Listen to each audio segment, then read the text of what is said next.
Hello, everybody. It's Pete Cospin with the Empowered Joyful Living. We're here finding love in all the right places. And that's going to be really kind of the theme tonight. Of course, it's getting really close to Valentine's Day. So that's usually a favorite thing that people are really talking about at this time. We're going to try to look at some different ways of really looking at love and what love really is. Some of the questions that we've posed, how has love been treating you? What in the heck is love anyway? What does love have to do with it, as Tina Turner would say? We're going to really explore this thing called love and find out how we can get it and give it. So where I want to really start tonight, there's four of us presenters. There's Mary Catherine Honeycutt, there's Melissa Posey, Cassandra Stone King, and myself, Pete Cossavone. And this is a series that we're doing, once a month. And the way I want to really start tonight is I want to go ahead and start with a meditation. I'm going to bring out my Tibetan bowl and do a little bit of meditation, just kind of get us in the zone, get us really ready to really receive whatever Spirit has for us this evening. So if everyone will just kind of sit comfortably, put your feet flat on the floor, sit with your back straight from the tailbone all the way up to the top of your head, and just put your feet down loosely on your lap. We'll begin, okay?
So what is love anyway? Love is actually the only energy out there that exists. Everything is love. Everything comes to you with love. That's whether or not you and I interpret it as love. When we learn how to do that, when we learn how to know that this is really just a master's class, this life we have here on earth really ain't that darn important. Because what we are is we're spiritual beings having a human experience right now. And we get all wrapped up into these things of where I have to be this and I have to do that. I have to have that. And if I don't, there's all this judgment we really place upon ourselves. And when we have these situations that we don't really like, we take them as punishment. We take them as judgment on ourselves. And they really aren't. What they are, they're spaces for us to grow.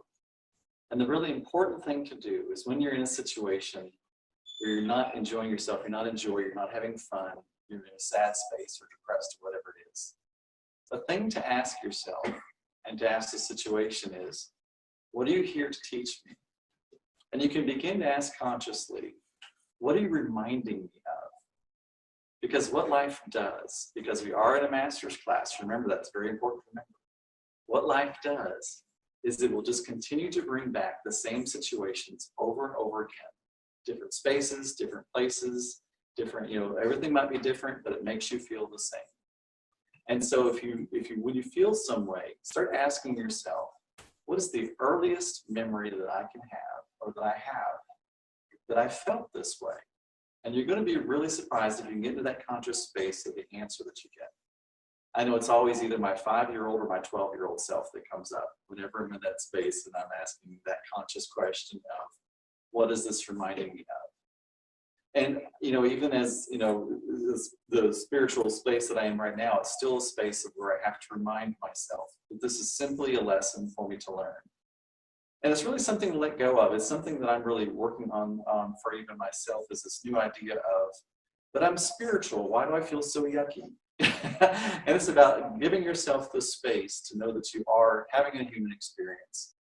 And that when you feel yucky, what that is really doing is it's giving you the contrast between what is possible and where you know that it's possible for you to go to.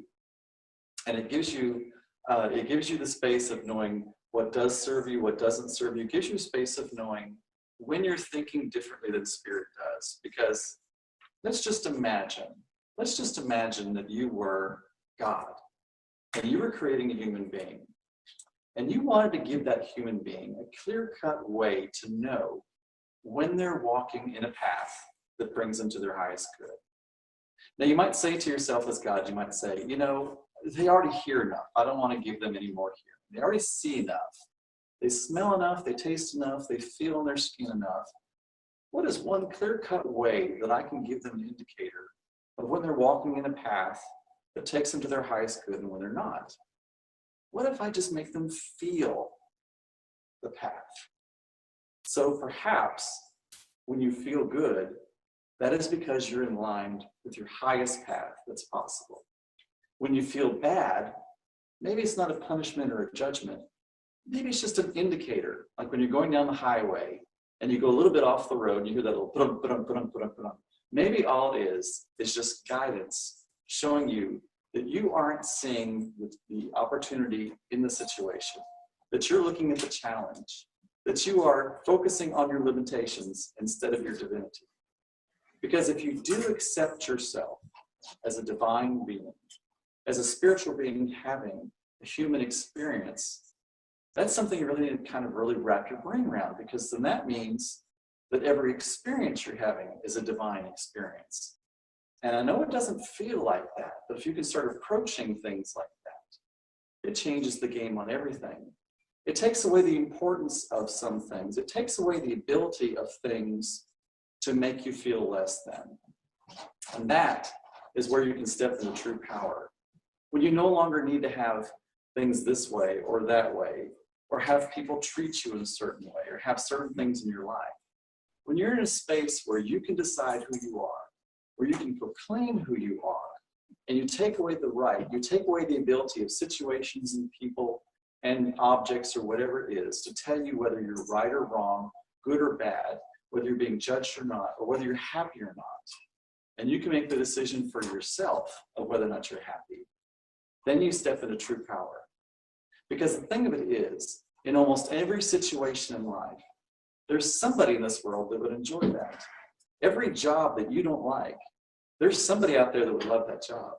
Every car that you want to get rid of, there's somebody out there that would like that car. Every relationship that you have with someone, there's actually someone out there that would enjoy that relationship. And that's not a judgment on you. It's just simply a space of knowing that it's all about how you're looking at it. It's all about how you're feeling about it. Because everything that comes into this world, it comes in meaningless. We're the ones that give meaning to things. We also have the power to decide what we like and what we don't like. And it starts with the decision. It starts with the proclamation. And this has so been true for me for a couple weeks. And I want to give a shout out to my beautiful Cassandra Stone King, because she gave me a spiritual bath. I'm hoping she's going to talk about this a little bit later. And what she told me, and this is, I'm going to be real because I'm real folk. I'm real folk when I talk up here. I don't try to make myself some big spiritual guru. I tell you about my real walk, because I've been through a really kind of a jinky place here lately. And what I realized I was not doing, I was not taking the proper care of myself. I was not taking the proper care of my spirit. I was not giving myself the love that I need to give. I was giving my clients all that love and taking care of them and thinking I was some superpower armor lead-coated, knight in shining armor that didn't need all that kind of stuff. And like Cassandra, she's like, you need to find that sacred space. And she gave me a spiritual bath, and it has been an amazing, really an amazing journey. And it gave me the time or the ability to start proclaiming forth what my life was going to be. And when you proclaim forth, the interesting thing to know is you don't have to know how. You don't have to know when. You don't have to know from who. We get into these cursed ideas of that we're human doings, that it's all our responsibility to figure out how it's going to be. I mean, when you make the statement of, I want this particular house, or I want to be with that particular person, or I want to feel this way. Then we automatically go into this, but how can I do it? And we start making all these lists, which is not a bad thing to make lists of things, because what that does for you is possibly open up the opportunities, possibly open up the possibilities of how to do it. But we think it's up to us, and we think if we can't figure out a plausible way to make it happen, then we take away, we don't take away the desire, we take away the ability for ourselves to achieve the desire. Because the tough part is, once you have a desire, you can't ever take it back. Your higher being knows that it's possible for you. And once you've expressed a desire, it goes on a ledger. It's handwritten in marble. It does not get erased. So whether or not you think you can do it, you're always going to have that desire. And if you have a desire that you don't think is possible, every one of us knows that's a really bad place to be. So if you really wrap your brains around, I want to keep coming back to this, that you are a spiritual being having a human experience, that you are of the divine, then what isn't possible for you? You know, and the Bible even talks about how, if we ask for a piece of bread, we're not going to be given a snake or scorpion. And what that really says to me is that if we say to our God or our spirit or whoever, however we connect, as long as it's with love and light, I'm totally open to it. But if we ask whatever that all it is for something, that is what's going to come to us. We're not going to get some other, idea we're not going to get something that isn't like that, or something that is even better. Because, if we really do accept that, we are surrounded by loving energy, whether you think of it as God the Father or however. I mean, just imagine how much you love your children, and then think about how much all that is loves you. So if you express that you want something, of course you're going to have it. And so each one of us is going to be talking about our different aspects of spirit, how we really view it. For me, I'm an angel intuitive medium. I'm the angel encourager. So for me, I really come from the angelic realm. And to be quite honest with you, the angels are bored to tears. And why? Because we won't proclaim who we are. We won't proclaim what we'll be. We won't proclaim how we're going to be in this day. And I will tell you the truth. Every single time I've woken up in the morning and I've said, this is going to be an amazing day. It has been an amazing day. And I'm not anything special. It's just that I make the proclamation and then I step the heck out of the way. Because what's the first thing that you're going to want to do as a normal human being? Or there's a difference between normal and natural. I'm going to say normal. That's the norm, what really happens out there in society. Is when you make that proclamation, this is going to be an amazing day. Then all of a sudden you're like, okay, how am I going to make this an amazing day? But guess what? That's not your responsibility. Your responsibility is simply to make the proclamation of how it's going to be. So think about how, when you start deciding that this is going to be a bad day, think about how you're making that proclamation. And you hear people say it. Start going out there into the world. Start listening to the words that come out of people's mouth. Because it even says, and I know I refer to the Bible a lot, and that's just simply my reference, and there's other references as well. But God actually called forth the earth with his spoken word. The word was God. And we're told later in the Bible that we are God's. So what I'm saying by that is your words have incredible power. Incredible power. You speak forth everything.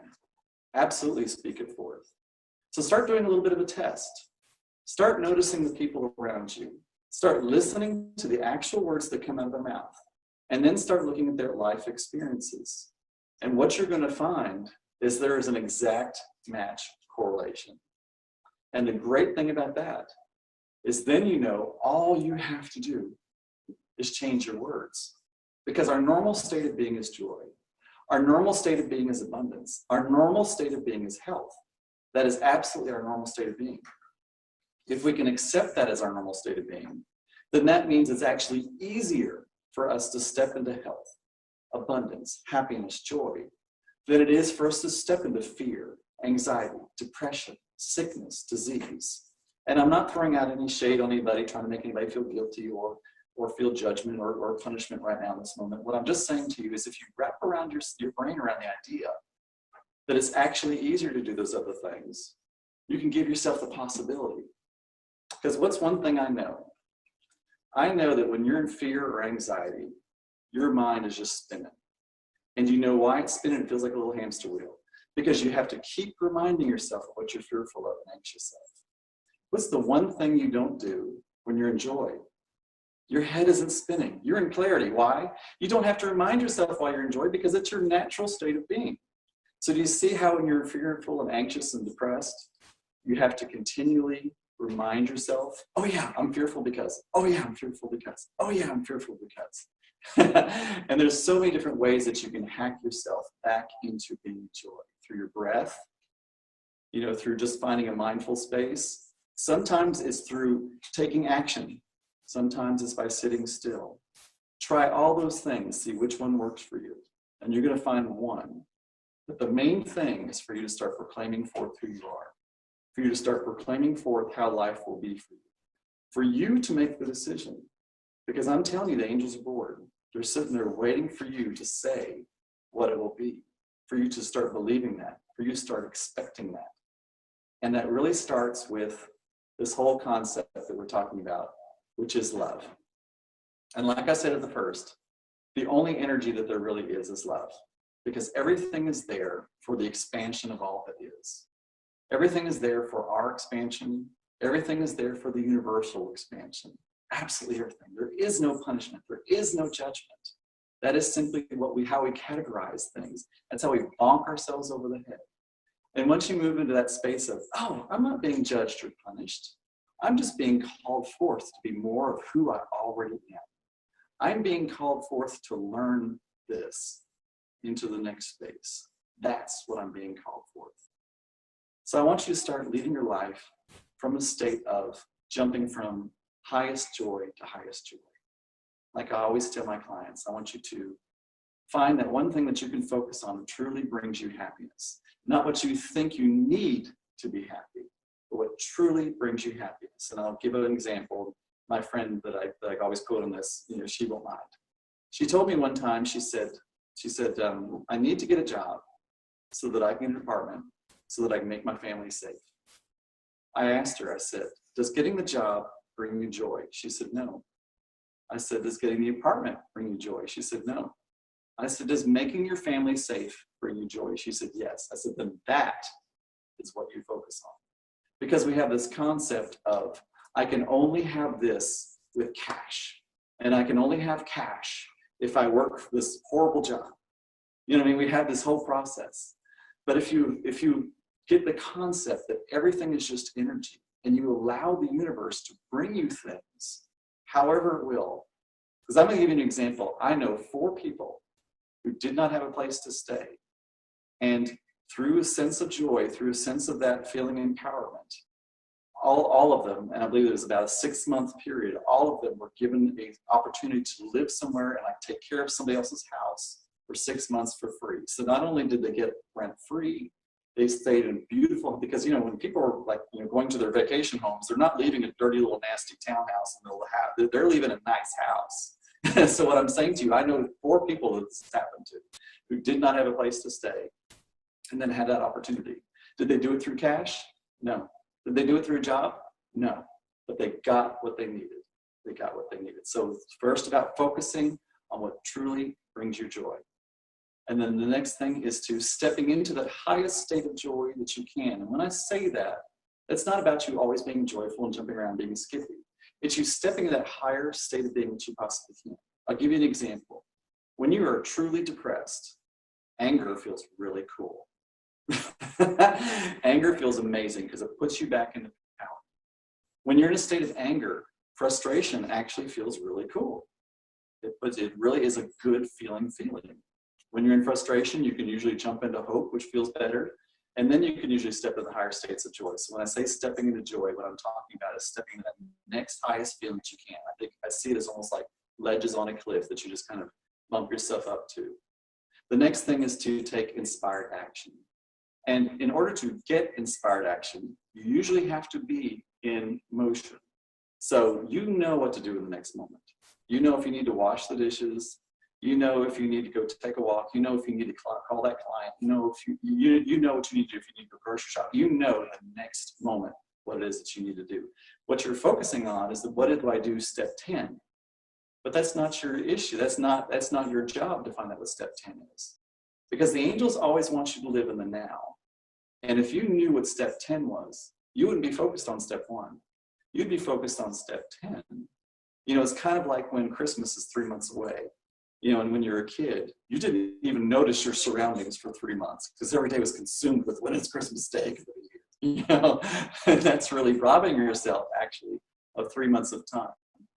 So taking inspired action, that's where you just simply listen for the inspirations that give you usually a sense of excitement and terrified at the same time. That's usually the greatest place to be because it's a mixture of you being excited by being called forth by Spirit and your ego being terrified because it's now pulling you out of your space. Because your ego is always going to try to love you and keep you in a safe space where it already knows, even if you don't enjoy that space. To the ego, that's a safe space. So it's also about kind of giving your ego a break as well. Let's love our ego because our ego is just there to show us love, to show us protection. But it doesn't always do it the right way. But anyway, and then the final, really the final thing is to really take that walk in faith. So if you'll take those 4 steps, and I have to, I'm listening to this myself. Like I say, I talk to I do the real talk, and I don't stand up here and say, hey, I'm this big being that always has everything go exactly. I have to remind myself of this all the time. And so my lesson really for this past month is to start really taking care of me, start taking care of my spiritual connection, start taking care of what I need to do to keep myself in the highest vibration, so that I can then express out that highest vibration to everyone else.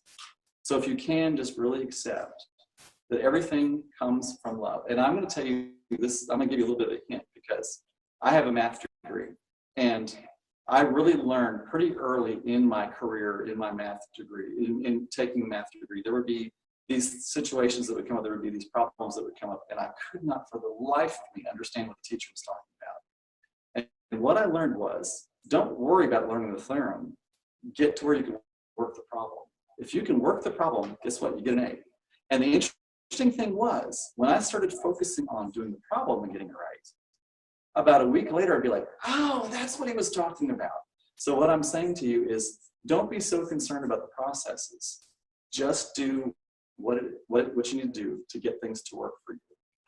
And if you can do that, if you can keep yourself in that space, and just make the proclamation to yourself that everything is coming to me out of love. Whether you believe it or not, start speaking it. Because what are mantras for? What are repetitious meditations for? They're about those repetitions that start creating those neural pathways that start changing the way that your brain thinks. Because you can't let anything into this processing center that you don't already have the neural pathways for. And you can absolutely change the way you think. They used to think we couldn't, and now we know all about neuroplasticity. I'm sure you've heard about it a million times. But what it's really talking about is how you can rewire your brain. And it does hurt a little bit at first. It can actually give you a little bit of a headache. But this is a master's class, and you are a master. And you can master this. You got this. I want to tell you that right now, I'm feeling such love from the angels surrounding everybody that is watching this, everybody that's in this room right now, including myself. I've got shivers on my shoulders. They love us so friggin' much, you can't even imagine. They believe in us so much. So if you today don't believe in yourself, that's okay. It's just like I do with my instructor at the gym. There are so many times he says, Pete, go do this. And I'm like, Josh, do you know I can do this? And he's like, absolutely. And I step into Josh's faith because Pete's faith is gone. And guess what happens when I step into Josh's faith? I do it. So that's the same thing with the angels. If you've lost faith in yourself, that's okay. That's okay. Because the angels have got you. They so wrap you in love right now, and they so believe in you. Absolutely. Wrap yourself in that love and that belief. And if you need to hear it from a human being, I'm going to tell you, I love and believe in you. And I know the other ladies here in the room love and believe in you too, and they're going to tell you the same thing. So I'm really excited to hear about what other people say have for us this evening. Like I say, we're all going to be talking about love through our expression of spirit. You've probably heard enough from Pete so far. You're like, my gosh, does that dude ever stop talking? No, sorry. But sometimes I do sit down and listen every single now and then. So who would like to be next? We didn't really come up with a is anybody going to raise their hand, or they're always going to? They're going to have. Okay, I guess this is just the Pete show. I'll just stay up here. Oh, somebody's coming. They're about to bum rush me off here. Hang on, you're going to see this big hook, and Pete's going to get dragged off to the side here in just a second. We're gathering all of, oh my gosh, Hal, you've got such a treat. Guess who's coming up here right now? It's Miss Melissa Posey. Hey, baby. How you doing? How are you? Work it, girl. Yeah, I was a little worried. I was like, is the camera going to be too tall for me? Because I'm a shorty. So today, I'm going to talk about, since it's Valentine's, love and self-love. You know, a lot of people are looking for the right person, the right partner, and they want to know when's it going to happen for me. One of the most important things that you can do for yourself is such a cliche, but it's so true because that's why it's a cliche, is love yourself and learn how to love yourself. Because when you're confident and when you love yourself and you think you're sexy and you're just coming out in the world and you're like, I'm me and I love myself and I'm sexy and I don't care what you think. It's sexy. Men find that very attractive. You know, a lot of men want someone who can be independent. They can, have their own hobbies, think about their own, things they want to do. But and that to them is attractive. That draws love. The more you love yourself, the more confident you are, the more attractive you are. I know personally for my love relationship, the more I am just who I am, totally and completely, the more attractive my partner finds me. So how do you do that? One of the ways is to do different kinds of self-love things. So Louise Hay, You Can Heal Your Life, that's an excellent book for learning how to love yourself. You do a lot of inner child work with a lot of mantras, a lot of affirmations. Look in the mirror and tell yourself every day, I love you. Find one attractive thing about yourself every day, and say, hey, my eyes look really good today, or hey, my hair looks really good today, or, my lips look really good, or, the shirt looks really good on me. And as long as you can find one attractive thing about yourself or something that you love about yourself to focus on instead of thinking of all the other things that you can, like, oh, my butt looks big in this shirt, this pants, or, my hair looks bad today. The more you focus on the bad things, that's what you're going to get, people. So just think about the good things and think about, what you look good in, what you find attractive in. And if you feel attractive, other people are going to find you attractive too. And like I said, the mirror work with Louise Hay, I love you, telling yourself every day, 10 times in the mirror, in the morning, at night, and afternoon, I love you. That makes you, have more self-love. It makes you more confident when you look in the mirror. Plus, looking in the mirror. How many people, I know for a long time, I would never look at myself in the mirror because I really didn't like that much what I saw. And it wasn't that I wasn't attractive. I just didn't like what I saw in the mirror. I didn't want to look at what I, didn't found negative in the mirror. And so the more you can look in the mirror and the more you can look at yourself, the more attractive you'll find yourself, the better the relationship you'll have with yourself. And that in turn also builds a relationship with your intuition. It builds a relationship with your body. You can start to listen to your body and what it's trying to tell you, what it wants. And that's another way to find out where the right place is for you. If you can ask yourself, hey body, what do I want to do today? What do I want to eat today? If you're worried about what you weigh, just say, hey, body, what do you want to eat? If you follow your body and look for the signs of what your body wants, then you will, your body will start to drop weight because not only are you eating the things that make you happy, you're eating the things that are good for it, healing it, and sometimes it's not always what you think it is, So if you say, hey, body, what do you want to eat today? And your body says, I want a donut. Eat a donut. Feel good about it. Don't feel bad about the donut. I was talking to somebody about that the other day. If you feel bad about the donut and you think the donut's bad for you, well then it's going to be bad for you. It's going to make you fatter. But if you eat that donut and think this is the best donut I've ever had and just savor each and every bite, then that donut is going to be nourishing to your body. It's going to be nourishing to your spirit, and it's going to make you happy. And then you can, you might find that, you want a donut every day, and then you get sick of the donuts. You won't want donuts anymore for like a whole year, which is good for your body. But so just being, kind to yourself and releasing judgment about your body, judgment about what you eat, judgment about what you think about yourself, what you wear. We have all these judgments about ourselves. And, if you were around somebody like that and you told them every day, oh, you look terrible in those pants, or, why are you eating that? You shouldn't eat that. Would you want to be in a relationship with that person? I know I wouldn't. I'd run fast and far. So one other thing that you can do to help build your relationship with yourself is, do caretaking things for yourself. Take a bubble bath, do something that makes you feel good, you watch a funny movie, focus on happy things.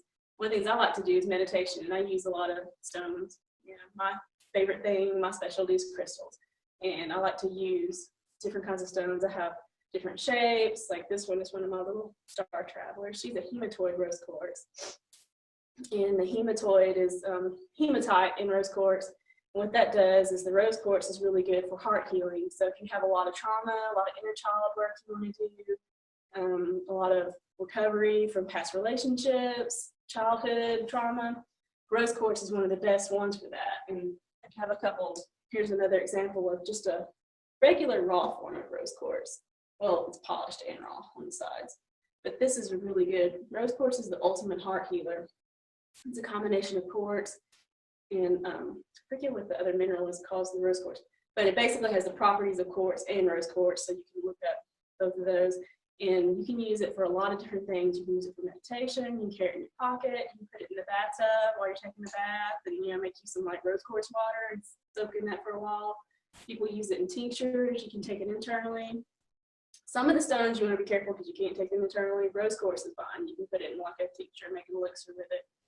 But it helps you, raise your vibration, and it also helps, with self-love, releasing inner turmoil. You can also use different other kinds of stones. I like the heart shapes. Heart shapes help connect you to the heart. This one's a obsidian, or rainbow obsidian. This one, if you notice, it has a little heart on it too, which helps connect you to the heart. And then there's different forms. So sometimes you can find different shapes. I have a moonstone and a selenite. This one's a rainbow obsidian. This is good for working through layers. So if there's something that you want to release, you can use the rainbow obsidian for it. Rainbow obsidian you want to be a little bit careful with because it can be harsh. It's not as harsh as obsidian, but it will pull up your stuff. So you want to try to have something soft on hand with it when you're working with it, so you can meditate with it. I wouldn't carry it on me all the time because that could be bad. You'll be ready to hurt somebody. So when you have like something with rainbow obsidian, sometimes also you can sleep with things. Like if something seems to be harsh on you and it seems to bring up your stuff, sleeping with a stone is really good because it's an easy way for you to work out things. Your mind doesn't get in the way, your conscience doesn't get in the way. It just helps to release it in a more gentle, easier way. You wake up, you work through some of this stuff in your sleep. You might want to have some rose quartz on hand. Again, rose quartz. You might want to have some of this on hand to work through whatever it is. If you're feeling kind of icky, rose quartz is good for that. There's also manganese calcite. It's hard to tell, but it's a soft pink and it has these stripes in there. And it reminds me of bubble gum. This is a really soft, soothing stone. Any of the calcites. I got a couple of different kinds of them. This one's a green calcite, which is a really good heart healer as well. So all of these I'm talking about today are heart healing stones, and they're good for working through traumatic energy, old relationship stuff, self-confidence. If you can love yourself and you're confident, then, like I said, can't stress that enough. It makes you a much more attractive person. And then I've also got, here's another little piece of manganese calcite, which it's a little bit hard to see. You can put it in your pockets. They have like little stone cages. We have a local rock shop, Dreammaker, and they do like little stone cages where you put things in. This one's flat, so it's good for different kinds of things. You can also lay on it, lay it on your heart when you're laying down and meditating, or if you're just taking a nap, or put it on your pillow. There's all kinds of different ways to do that. And I have another one that's kyanite. So the heart shape helps connect to the heart, and you can meditate with it and put one in each hand. And some combine really well together. And kyanite is a good auric cleanser too. So you can get some of that shady stuff out of your aura that's gotten stuck in there from past traumas, relationship-wise, romantic, family, whatever. So you can hold it in your hands and just hold one in each hand. And the heart shape in particular is really good. So it fits in your palm really well. Just kind of fits in there nicely, and just meditate with it. You sit with it. You can. I like to do that, and that's a really easy way to release, stuck stagnant energy. And then there's like the fluorite. This one is my fluorite straw traveler, and he's got some yellow and purple Depending on what the fluoride is, fluoride's a really good protective stone. It's good for psychic protection. It's good for increasing awareness, self-love. It helps with mental stability also, and clearing, cleansing. And it's also very calming. It's a good mental focusing stone. And so if you want to like work on something, if there's something in particular that you want to release, or something even you want to draw to, if you want to, you're working on yourself and you're feeling attractive and you feel like you're at a good spot in a good place, and you can always tell where you're at by the relationships you have around you. You know, if you're attracting negative people and you're attracting people that are unfriendly, that want to use you, that are treating you poorly or manipulating you, well, then you might want to step off of that relationship track for a little while to work back on yourself some more. But if you feel like you're in the right place and you want to work on drawing more love to you, and you're working on, you know, trying to draw a partner, you think about all the qualities that you want in your partner, make a list, make, you know, all the good points that you want. Be very specific. You know, the more specific you are, the more likely you are to have, you know, to bring in the right person for yourself. But you also have to remember, you know, just because that person doesn't have every single quality that you want, that doesn't make them the wrong person. You have to look at what's the most important quality, what's the most important thing to you, what makes you happy. And so you can think about that. Hold the crystal in your right hand if you're right hand dominant. If you're left hand dominant, put it in your left hand. So it depends on your dominant hand. Because if you're right-handed, your left is your receiving, and your right is your channeling and projecting. I can't think of that word. It escaped me for a minute. So your left is receiving, right is projecting. So you picture whatever it is you want to bring, and you can hold this against your third eye. Your third eye is not only your point of intuition, but it's also your point of creation, you know, when you're thinking about something. And so just hold it to your third eye. I like to do it with the point facing whatever the main face of the crystal is. And you can close your eyes and picture the traits that you want in a person, the type of partner, and picture that feeling. The most important thing is feeling that feeling, what that feeling will bring up when you're with that right person. And picture it going from you down through your arm and into the crystal. And just hold it for a few minutes and just focus on that, and focus just on that with your crystal against your third eye, and charge that every day. You can charge it for about 5 minutes every day, and have it in a special place. You know, make yourself like a little spot. You know, if you want to, I say altar, because you want to honor that stone. That stone's working for you. It's helping you. It's trying to, you know, make this happen for you. And you want to treat it gently. You want to treat it with respect, as with all stones, because they are little beings. You know, they want to be treated with respect. If something's trying to help you, just don't toss it around and throw it around everywhere. So you want to put it in a comfy spot. I like to make sand bowls. I get like colored sand, depending on what I'm trying to accomplish. And if I'm putting in a specific corner, sometimes I put my, like when I'm working on relationship stuff, I put it in my relationship corner. And I make a little altar with a candle and a little bowl of sand. Pink sand if you want. You can find the pink sand. And then put some other stones around if you want to. But every day, you know, you can light a candle, and that'll help amplify the energy of the crystal.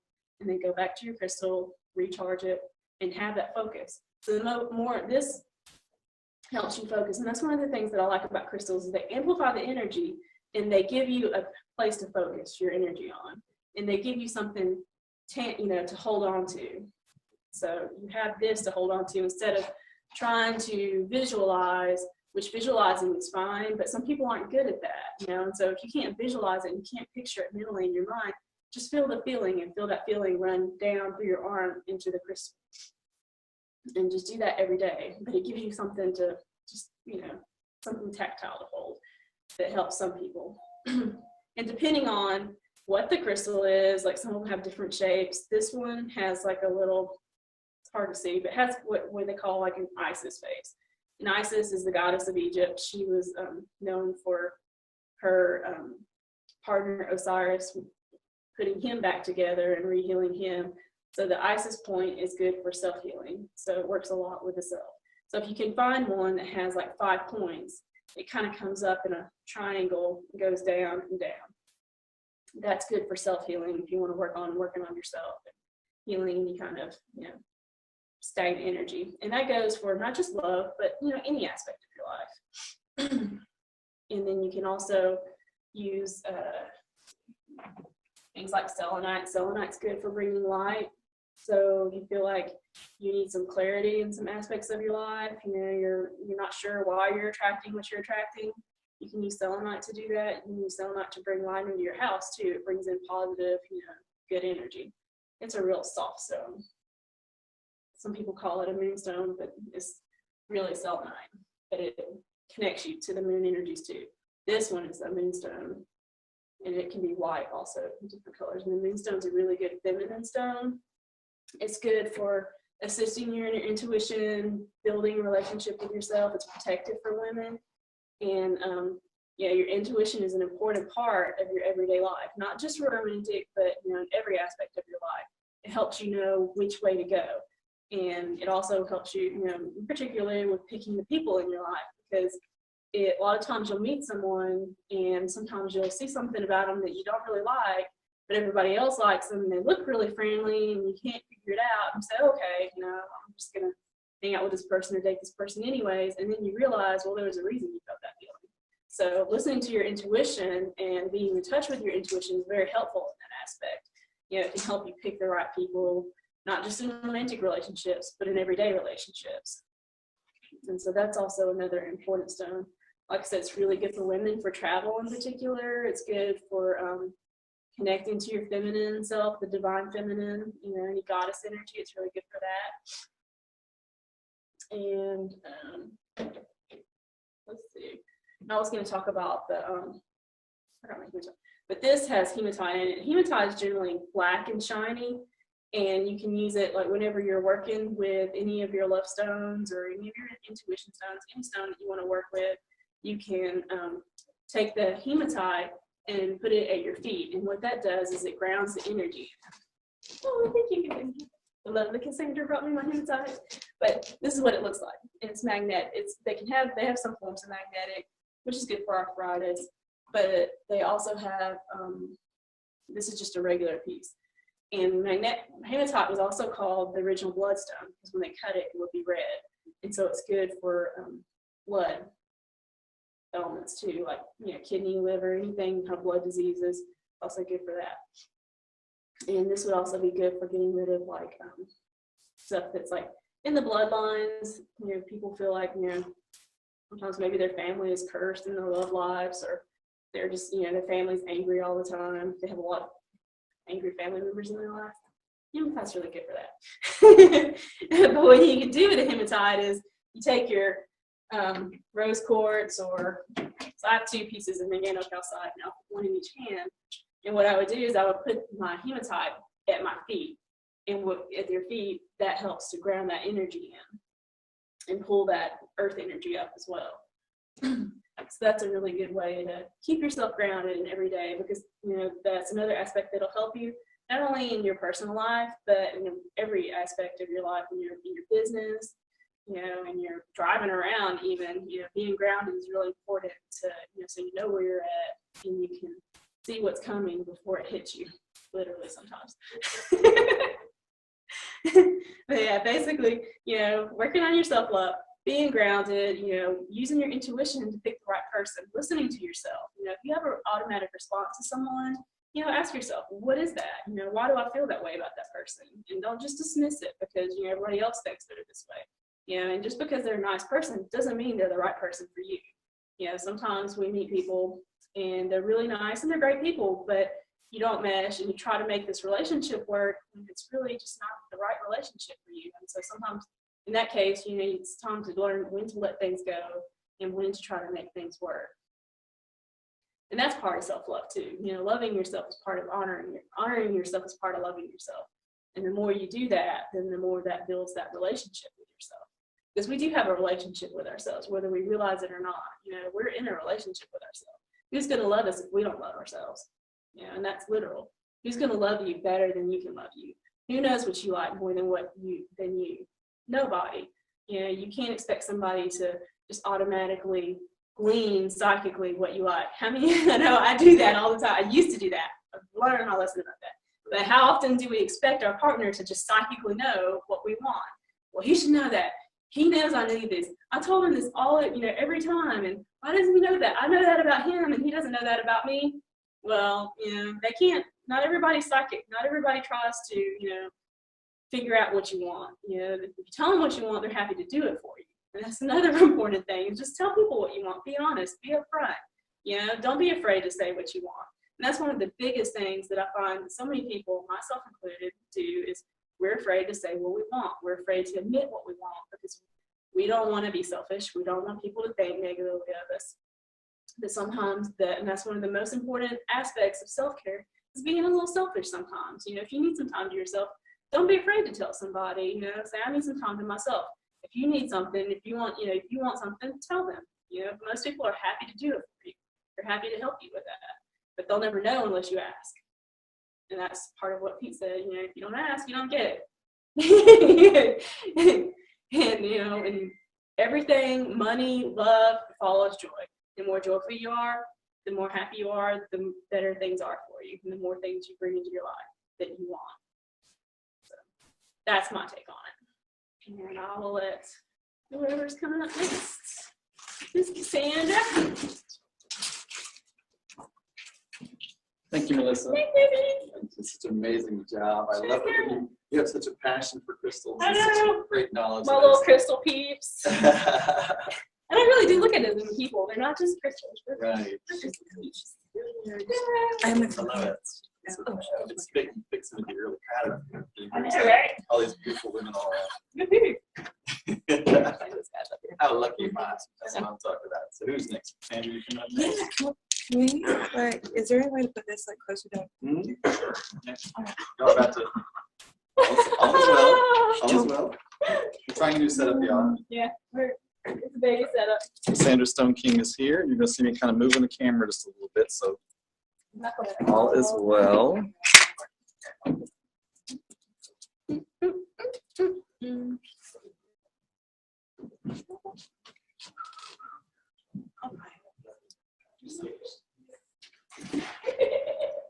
gonna be a little. Sorry, we're working on a new. I don't even know where to. Working on a new little bit over here. So, what I want to talk to you guys about today is how to outwardly manifest something for yourself for Valentine's Day. Sorry, it's a little, it's a little new. It's a little distracting with all this stuff up here. All right, let me clear this stuff out for you. So what I'm going to show you today is how to put together a little small ritual for yourself to either bring a lover or reunite a lover for Valentine's Day. And when Pete was talking about the power of the word, that is what we're going to expound on right now. There is nothing more powerful than the words that you speak. And when you speak these words, they manifest themselves into whatever situation your intent and your words have put out there. So as God's created this entire world in 7 days by speaking it, you are going to speak into creation a situation for yourself to enjoy your Valentine's Day a little bit better. Okay. So what we're going to do is we're going to work with, I'm going to show you how to work with the saints today. And this is like traditional hoodoo root work situation. Sorry, it's a little weird.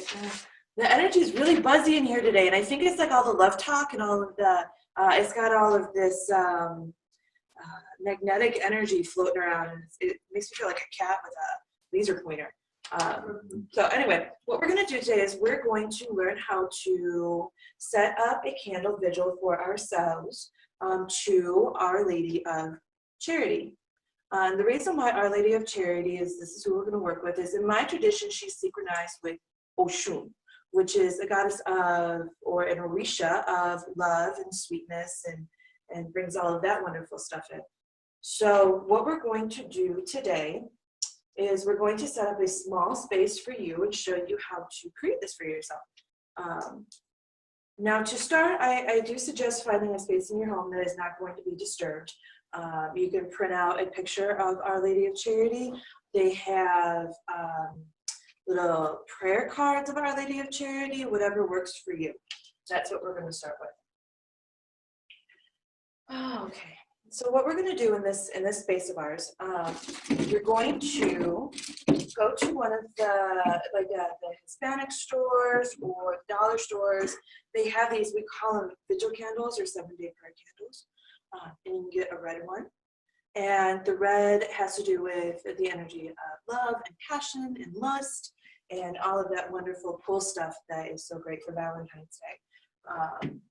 If you are working on a marriage and want to create more sweetness and love in a marriage, you can go to any hobby store and they have candles, little husband and groom and bride candles that you can use instead of a large color candle or a 7-day candle. You can get one of these bad boys, and that can help symbolize you and your significant other.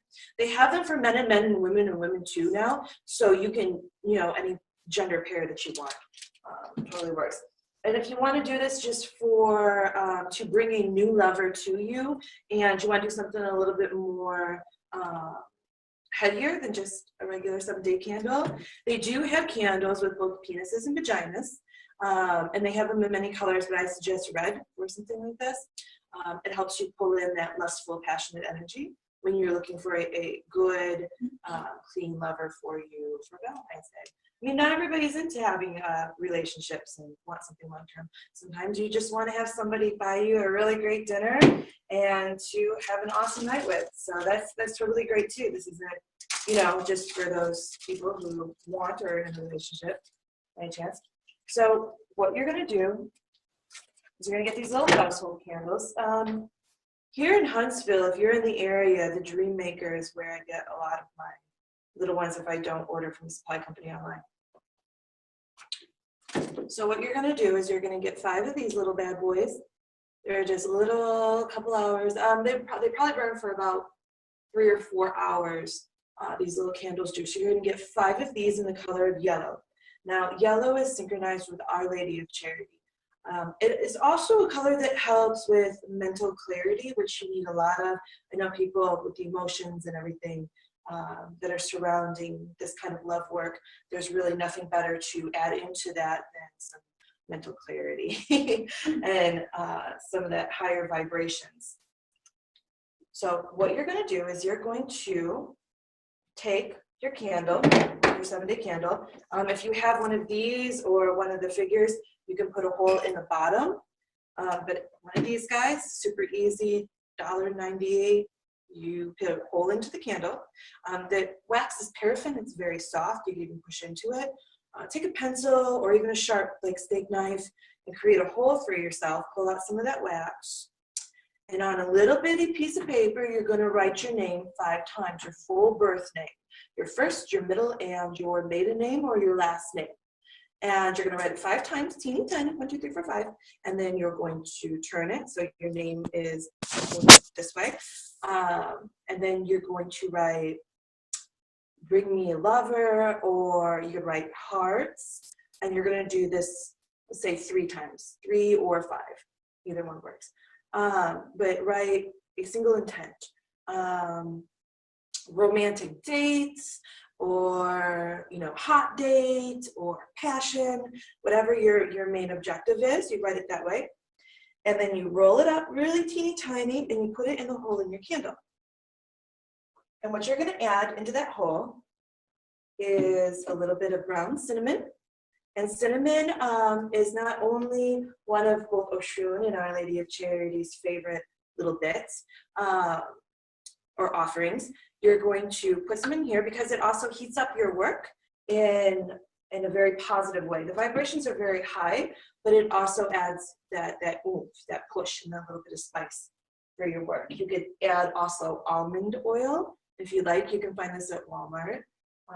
We're talking like 2 or 3 drops of it. I have rose oil here. You can add some rose oil. Any other passionate flower, you can, like if you have passion flower, or honeysuckle, or any of those really good florals, you can add a couple of that if you don't have rose. And clove essential oil.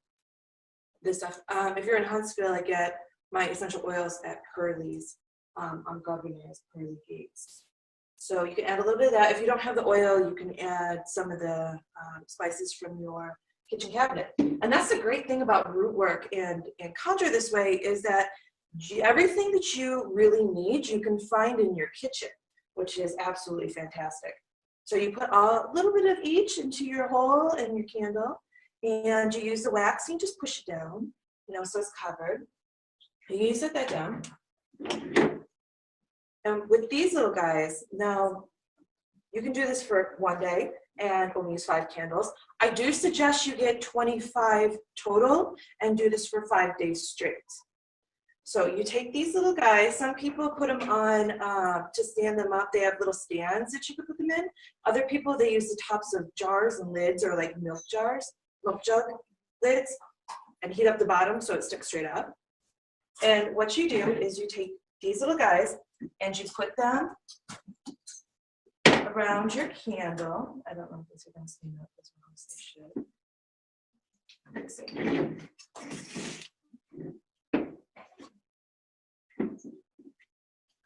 So anyway, like that, all the way around. You're going to use 5 candles and put them around your middle candle. And what you can do to adorn your space, you can put it on an orange or a yellow cloth, underneath your picture. So your picture or your novella or whatever it is will be up here. You can use peacock feathers to put on your little space. Little pieces of gold or silver or roses, whatever you'd like that's really pretty and sweet and that's conducive to your work. And in little jars, you're going to put 1 jar of fresh cold water on one side, 1 little cup, and a little cup of honey. Honey sweetens your work and is an offering for the return on the work that you're asking being done. If you're asking for a lover to be brought to you, if you're asking for a hot date night, whatever it is, you're asking somebody or the saint or the divine to do work for you. So you need to pay them. And that's what we use the fresh water for, and we use the honey for that. Keep things nice and sweet and high flying for us. So what you do is you could either pull up Psalms 42 or 45 or any of the Song of Solomon's if you're of the Christian denomination. Otherwise, you could write your own prayer. Something that has to do with, thank you so much for listening to me, I'm looking for help for this, it's whatever's in my best interest, and put all that together. And when you do that, you light each of the yellow candles, and then you light your middle candle here. It's going to take a few hours for the yellow ones to burn down. You can leave this one going the entire time if you have it in a safe space. Otherwise, you can put it out after a couple of hours. And you're going to do this for 5 nights. You're going to change the water and say your prayer as you're lighting the candles.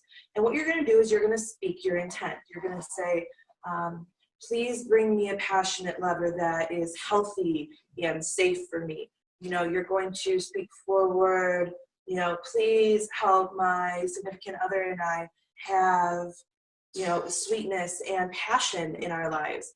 And there's nothing in relationships, there's nothing like having a relationship that is lacking that passion, that lust. And it's something very simple as speaking these words and asking for help, because we don't really have to do anything on our own. Everything around us is listening to everything that we say and all of the moves that we make in our life. When we speak wants and wishes, the powers of our words are like a prayer to the divine on its own. We have to be very careful with what we say. I am very guilty with losing my temper and saying things, even if you mean it, it doesn't mean it needs to go out there. And it creates a lot of hostile energy, especially when you're dealing with lovers in romantic situations. So, it's very easy to turn that around. Doing this for 5 nights puts you in a state of mind. You're conditioning yourself for success is what you're doing. You are putting forward your intent on top of asking the divine and an elevated being for help in any situation. Here it's Our Lady of Charity. You're also putting yourself in a state of mind and manifesting the energy for yourself to go forward and live into this energy set, this goal set that you've set aside. So these are very easy things. It's fun. Get your hands into it. It elevates your personal vibrations because you're praying and lifting yourself and your energy up to something higher than yourself. It really gives you a really great start. And the best thing about it is if you start it here, and for 5 days, you're giving yourself a head start to have a really successful Valentine's weekend, which is what I want for everybody. Even if it is self-love that you're looking for, you can change that red candle to a pink one or to a single figure candle of a woman or a man. You can do that for yourself, you can do that for your partner, and you can do that for the unknown, whatever you would like to do. So anyway, I hope that that gives you guys something fun to do and something extra this weekend. There's nothing like having a Saturday and Sunday and realizing, you know what, I'm going to get my hands into a little energy work. That's what I like. That's what I do in my spare time. And so anyway, that is what I suggest for a super easy, super safe, and super productive weekend for yourself. Manifest something good. And if you're not looking for anything extra this Valentine's Day, at the very least, treat yourself. I know it's a commercial holiday, but you know, to be honest, it never really hurts to go buy a big thing of chocolate and have a reason to have a cheat day and sit down and watch some ridiculous TV. Do something that makes you feel good. It puts you in a frame of mind of, you know, I'm valuable, I'm worth it, all that wonderful stuff, which we know that you are. We just want to make sure that you know that too. So anyway, super quick on me today, not too much.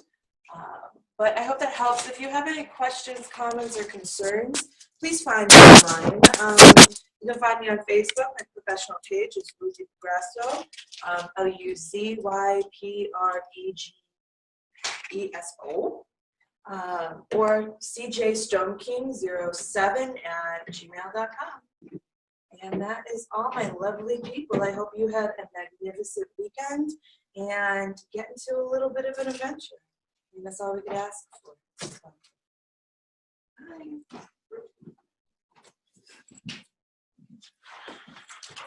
Wow, Cassandra brought the heat tonight. I'm very excited about this, and I know what I'm doing this weekend. So I need to be somebody. Anyway, enough about me. Now is one of my favorite people, Miss Mary Catherine Honeycutt. Don't you look beautiful tonight? Come here, give me a big old hug. All right.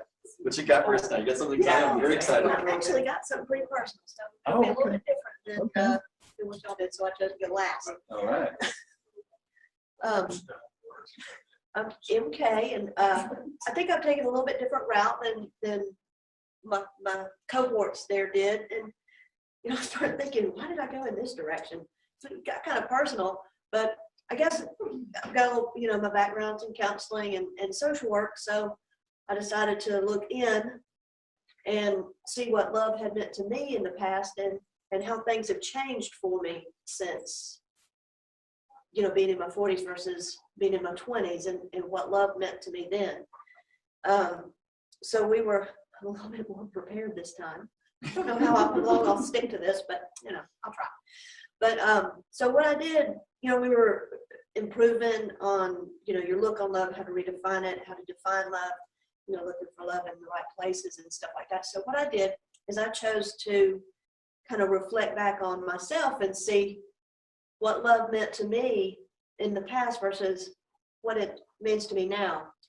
And, you know, when I started kind of looking at it, I thought, golly, you know, it didn't look like love meant that much to me in the past. You know, if you just kind of looked at it just as it was, I mean, I burned through a few marriages and, you know, because I guess I went into it, you know, reflecting on it very selfishly.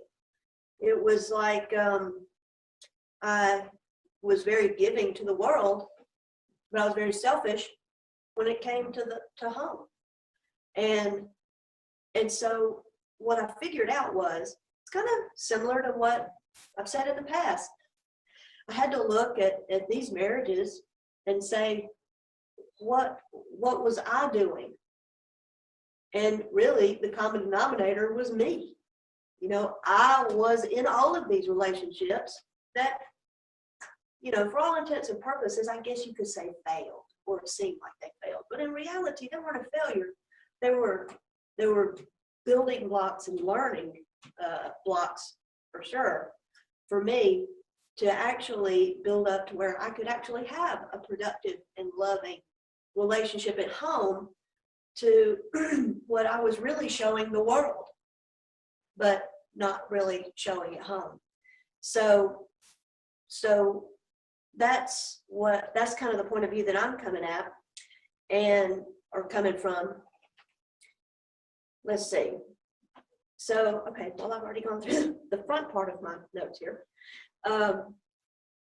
So basically, I had to look in the mirror and take a critical eye at myself and how I treated love and give myself some constructive criticism. I felt like it was very much like learning how to do anything.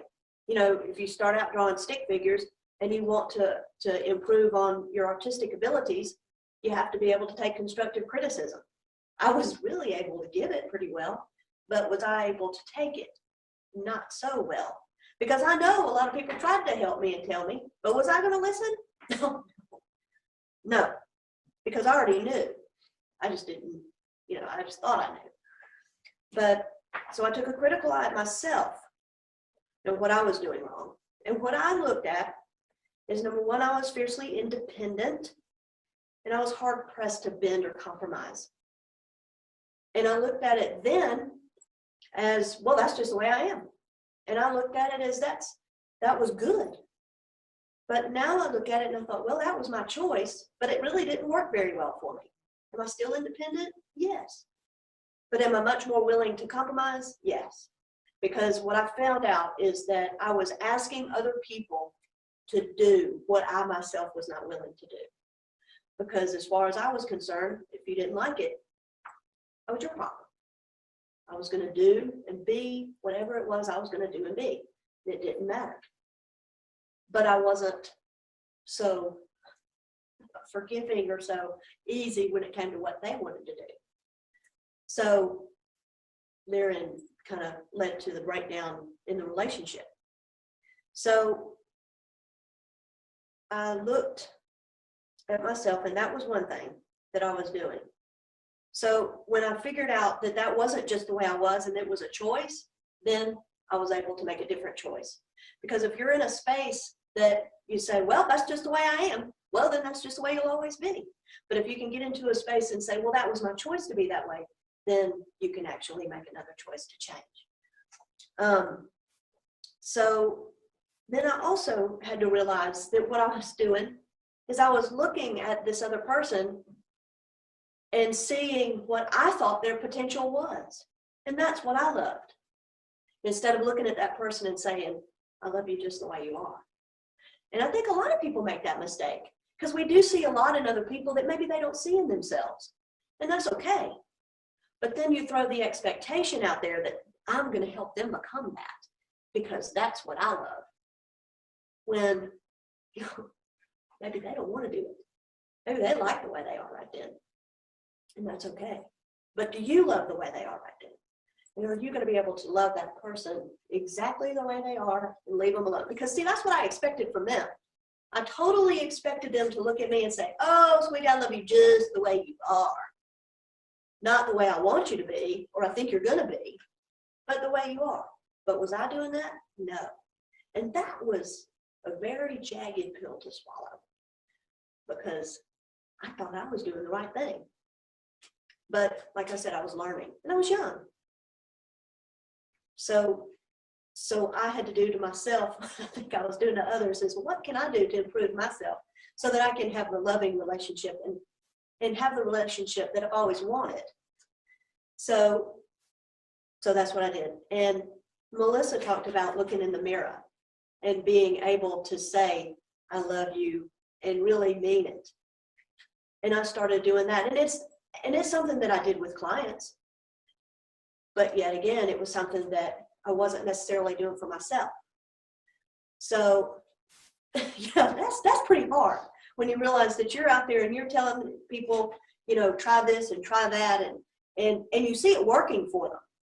But then all of a sudden you realize, well, gosh, not exactly in the best place in my life and what's going on. It's because I wasn't willing to do it for myself. So I started doing that. I started doing the mirror and reflecting back to myself what I loved about myself. I started, instead of being critical, I started saying, this is what I like about myself. And dang, I'm looking okay today, you know, and focusing on that instead of, whew, you know, my hair don't look so good, because you know what? I mean, everybody else thought that too. But if I thought, you know, like she was saying, you carry yourself well and you love yourself and you project that, you're all of a sudden going to start attracting people that are like that. So that was another thing. You've got to be what you want to attract. Would you want to be in a relationship with you? You know, now I can say, yeah, I think I would like to be in a relationship with me. I mean, I'm pretty cool. I mean, I'm all right. I'm easygoing, not like I was before. I'm a heck of a lot more easygoing now than I was 20 years ago. But looking back on how I acted then, no, I really don't think I would have wanted to be in a relationship with me. I mean, I'd have been kind of tough to deal with at home, but out in public, it was great. At work, it was fabulous. With my clients, oh, I was just the best thing in the world. Oh, wait, I thought. But at home, whoo, no, I would not have wanted to be in a relationship with me. But like I said, now, yes. And I see the benefit of being giving to the person that you love, doing these things, these little things that mean a lot. Cooking breakfast, saying, hey, have a nice day. You know, little things, sending a message saying that you love them, that you're thinking about them, that you miss them. That means a lot to people. You know, maybe I would have done it before if we'd have had cell phones. Am I dating myself now? Well, I did say 20 years ago I was married, so, you know, I wasn't exactly 10. But, you know, little things matter. Okay, I think I've covered it. But I think sometimes we also start confusing what love is with us with an unconditional love. And I think that makes it kind of unrealistic, because we are human and we do have conditions to our love, whether we realize it or not. You know, God is unconditionally loving.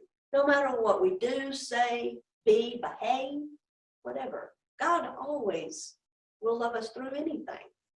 But are we willing to love other people through anything and everything? No, I can't say that. So, but can we get close to it? Probably. We can try. So I've learned to not put so many conditions on the love and try to be more unconditionally loving and love the person for who they are. Because that's what I want. You know, that's what I wanted. But like I said, I wasn't willing, what I expected from other people, I wasn't willing to do for them. So I had to learn how to do that. Because like I said, I mean, I was the common denominator and all that stuff. Now I could say all day long what they did wrong, but that wasn't productive. I did it before, and then looking back, it really wasn't productive on teaching me how to be a better person in a relationship. And then that's where the mirror talk, the being honest and taking a critical eye with yourself, being able to take constructive criticism. And I don't mean just criticizing yourself and saying what you've done wrong in these other relationships, but just being able to constructively do it, take it, and then use it to make a change. But self-love is the key, because if you can love yourself, other people can love you and you can give love to other people. But if you don't love yourself, that is what you're projecting. So you're not going to get a lot of it in return. No, it's, you know, some people kind of cringe when you say self-love because they think of it as selfish, but no, what I was doing before was very selfish. But being able to love yourself and who you are and for what you are and what you look like and how you act, that's a good thing. Because like we said, that's what you project. You know, we're all connected. So when we do learn about ourselves and we do connect with that deeper, that on a deeper level with ourselves, then we're more likely to be able to connect at a deeper level with somebody else.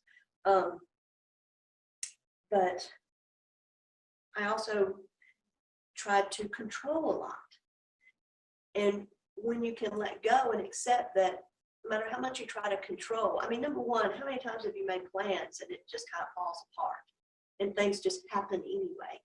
So if you can take that out of the equation and the frustration out of the equation and just kind of accept and just do, and like they talked about before, just follow what you feel inside. I think that becomes, you know, a feel good and a better route to being able to be in love and have a loving relationship and being able to love yourself.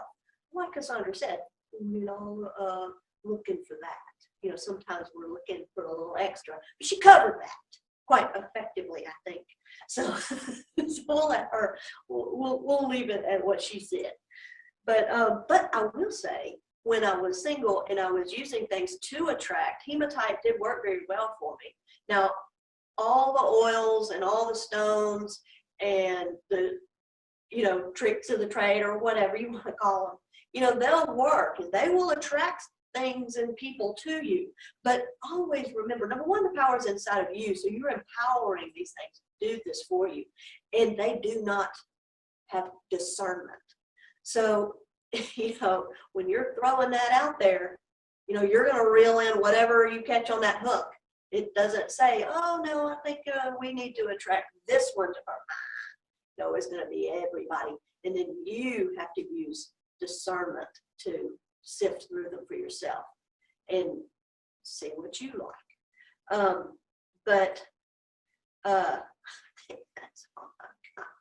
Oh, how do we create the changes? Well, for what I did is, like I said, I looked in the mirror. I used mantras, prayer, to change. Because actually I looked at what I did with my clients and I applied that to myself. So mantras do work, you know, and it's just like prayer. And I like to be specific, and I was specific, but there are also mantras that just help change happen in your life. And that's kind of where I'm at now, is being able to say a mantra and know that the correct change will happen and that I'll be able to recognize it. But so I would use the mantras, the mirror talk, and that's very effective. You know, you can even write down what you want in a person and then look at it from your point of view, and is that what you are? So be what you want to attract. It's law of attraction.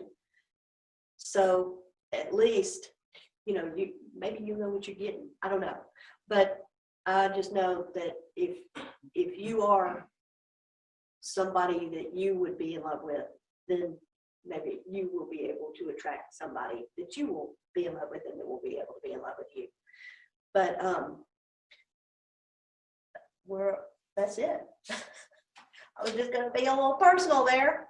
I think I turned 8 shades of red, but that's it. That was my story. Yay! Thank you, darling. I'm so proud of you. Good job. And that's why I'm having such a fun time with tonight, is that we're all being so real and just, you know, really expressive about who we are. It's a scary space to really be so real and vulnerable, you know, especially when you're up on a stage, you know, talking to thousands of people I know. So, but I'd really kind of like to just wrap up and bring up some things. And every single one of these beautiful ladies has brought up sort of some different aspects about love that I think is really key to really go back and really take a look at.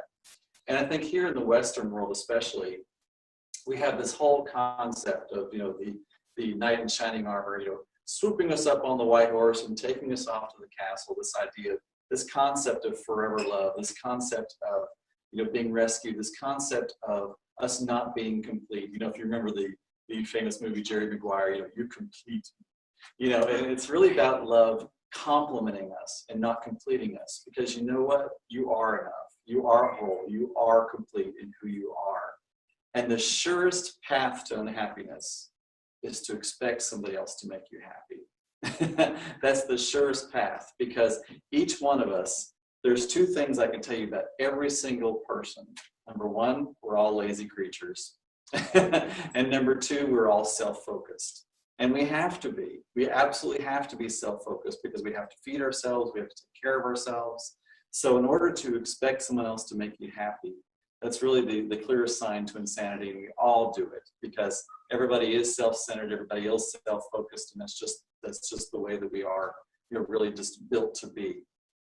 And so the other thing I really kind of wanted to talk about besides that is finding love really instead of in yourself instead of being rescued. And something that Mary Catherine really talked about, I'd like to really kind of bring home is I'd like to ask everybody out there to really list 10 things about your partner or whoever it is, whatever energy it is that you want to bring into your life, and then you become them. I had a friend, she made a list of 100 things that she wanted her mate to have.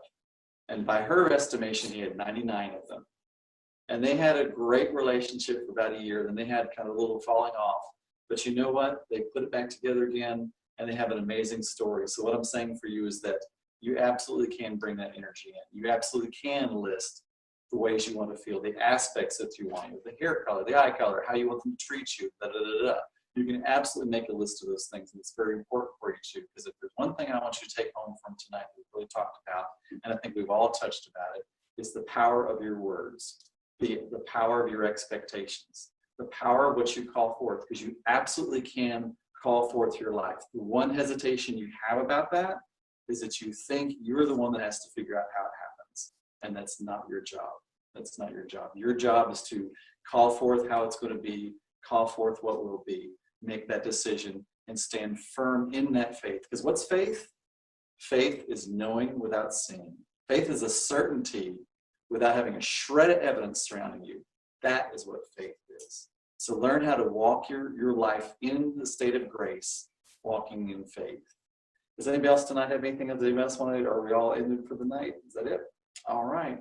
Well, gosh, y'all, we so appreciate you tuning in here for the Important Power, Joyful Living. You're finding love in all the right places. We've had a great time, and we'll join you again next month. I know y'all just can't wait. I can't either. Thank you so much, loves, for being here with us, and we'll talk to you soon.